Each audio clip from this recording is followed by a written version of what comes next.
दोस्तों, क्या आप गरम चावल पर शैम्पू डालकर देखा है? नहीं देखा है तो आज ज़रूर देखिएगा, क्योंकि आज बहुत ही ज़बरदस्त टिप्स मैं शेयर करने वाली हूँ, जो कि हर किसी का काम आने वाला है। तो चलिए वीडियो को शुरू करते हैं। पहले टिप्स होगी इस कुकर को लेकर, क्योंकि हर दिन हम कुछ ना कुछ कुकर में बनाते ही हैं, लेकिन यहाँ पे देखिए मनी सेविंग्स ज़रूर होगी और टाइम सेविंग्स भी होगी। दोस्तों, हमारे घर में छोटा बेबी है तो उसके लिए अलग से सब्जियां बनाना पड़ता है। तो जैसे कि मैंने सब्जी काटा है 3 तरह की, आलू, गाजर और परवल। ठीक है, आप कोई भी सब्जियां दीजिए, लेकिन 2 से ज़्यादा, 3 उससे ज़्यादा नहीं।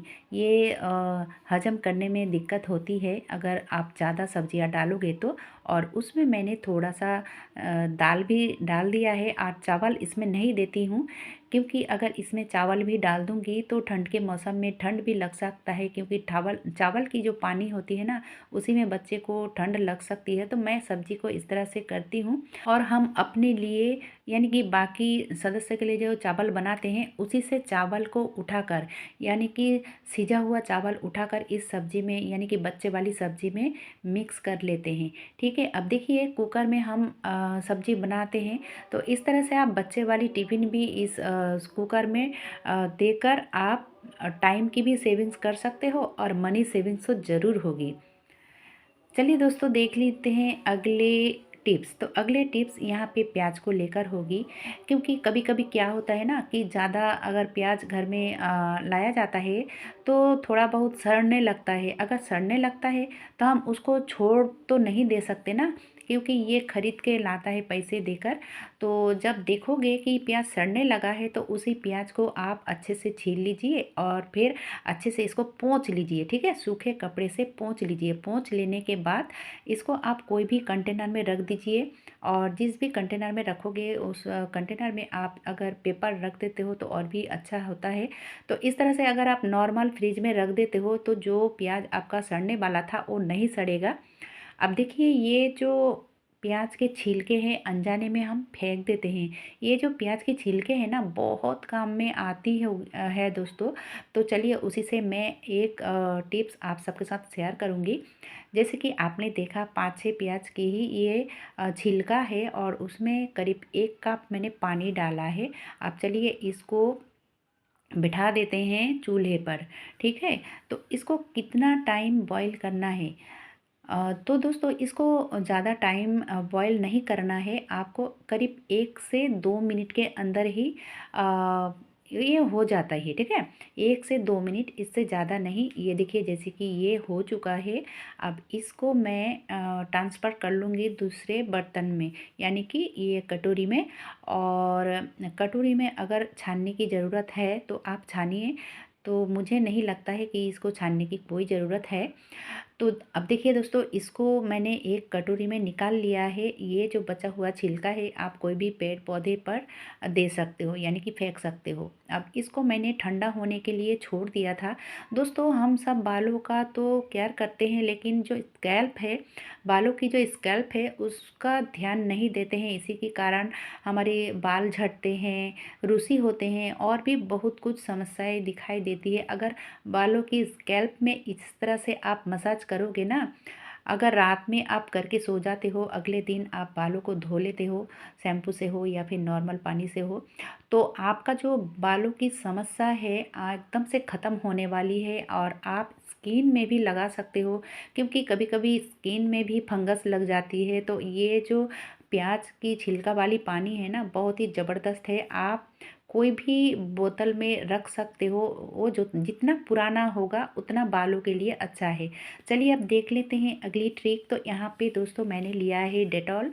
तो 2 ढक्कन डेटॉल लिया है और उसमें करीब 1 कप पानी डाला है। अब ये मिश्रण को करना क्या है कि कोई भी स्प्रे बोतल में आप डाल दीजिए, और ये जो मिश्रण है ना डेटॉल का, आप सेवलॉन भी ले सकते हो या फिर लाइजॉल भी ले सकते हो। ठीक है, अब ये इतना काम को आसान करने वाला है कि आप सोच भी नहीं सकते हो। हर गृहिणी को ये किचन में ज़रूर मिक्स करके रखना चाहिए, क्योंकि जहाँ पे हम मछली धोते हैं या फिर चिकन धोते हैं, तो उस जगह को हम अच्छे से क्लीन भी कर लेते हैं।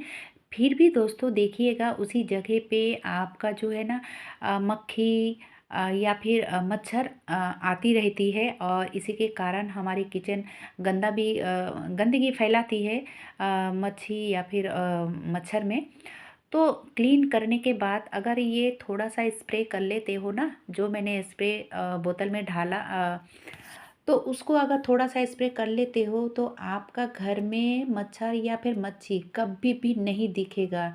ये बहुत ही ज़बरदस्त ट्रिक है, आप ज़रूर इसको फॉलो कीजिएगा। मैं कहूँगी आप ज़रूर इसको कीजिएगा क्लीन करने के बाद, यानी कि किचन क्लीन करने के बाद ये इसको इस तरह से ज़रूर क्लीन करना चाहिए। चलिए अब देख लेते हैं अगली टिप्स। तो दोस्तों, ये जो कैप है बच्चों वाली, तो जिसके घर में बच्चे हैं तो इस तरह की कैप टोपी बहुत सारा रहते हैं। और इसमें दिक्कत क्या है कि जो कान है ना, तो कान खुला रह जाती है। अगर कान खुला रहती है तो इसको पहनाने की कोई मतलब नहीं होती है। इसके लिए छोटा सा एक ट्रिक है। क्या किया कि मैंने इसको ना ऊन से इस तरह से क्रूज देकर थोड़ा सा बड़ा कर लूँगी, ठीक है।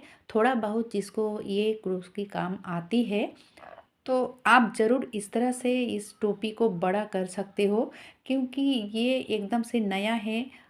मेरे हिसाब से हर किसी के घर में इस तरह की टोपी जो अच्छा तो रहता है लेकिन छोटा हो जाता है, तो इस तरह से आप बड़ा कर सकते हो। मैं दिखा रही हूँ कि किस तरह से किया है और पहना के भी दिखाऊंगी कि कितना अच्छा लगता है। इसमें दो फायदे हैं। एक तो ये बॉर्डर जैसी बन जाएगी, ये देखिए दोस्तों, कुछ इस तरह से दिखेगा। मैंने 3 राउंड दिया है, ठीक है। आपको जैसे आता है आप उस तरह से कीजिए या फिर डिज़ाइन कीजिए, तो इस तरह से दिखेगा। अब देखिए मैं पहना के भी दिखा रही हूँ, ये देखिए कितना ज़बरदस्त लग रहा है ना। कैप में टोपी में जैसा कि बॉर्डर जैसा लगता है और अच्छा भी लगता है और ये पहनने की लायक भी हो जाती है। चलिए अब देख लेते हैं अगली ट्रिक। ठंड के मौसम में क्या होता है कि ये जो नारियल का तेल है जम जाती है। अगर हमारे पास टाइम ना हो, इसको तो धूप में रखने से ये गल जाती है, लेकिन घंटों लगती है दोस्तों। घंटों नहीं, आप घंटों का काम मिनटों में कर सकते हो।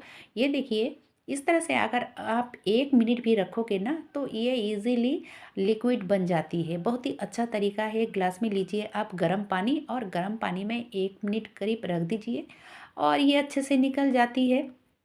चलिए अब देख लेते हैं अगली टिप्स। तो यहाँ पे जैसे कि आपने देखा, मैंने इसमें नारियल का तेल दिया है करीब 1 चम्मच, और उसमें डाल दूँगी आधा चम्मच करीब वैसलीन, ठीक है। ठंड के मौसम में ये तो हर किसी के घर में होते हैं, हम सब इस्तेमाल करते हैं और करना भी चाहिए। लेकिन आप इस तरह से करोगे तो आपका जो स्किन है ना, क्योंकि किसी किसी की स्किन है ना, कितना भी केयर कीजिए फिर भी फट जाती है। तो अगर आपके उंगलियां या फिर हाथ पैर फटने की समस्या है ना, तो आप इस तरह से रात में लगाओगे और सुबह उठकर देखोगे आपका हाथ पैर इतना सॉफ्ट होगा, इतना सॉफ्ट होगा। अगर फटा हुआ भी है ना, तो वो धीरे धीरे एकदम से गायब हो जाएगी, फटेगी नहीं।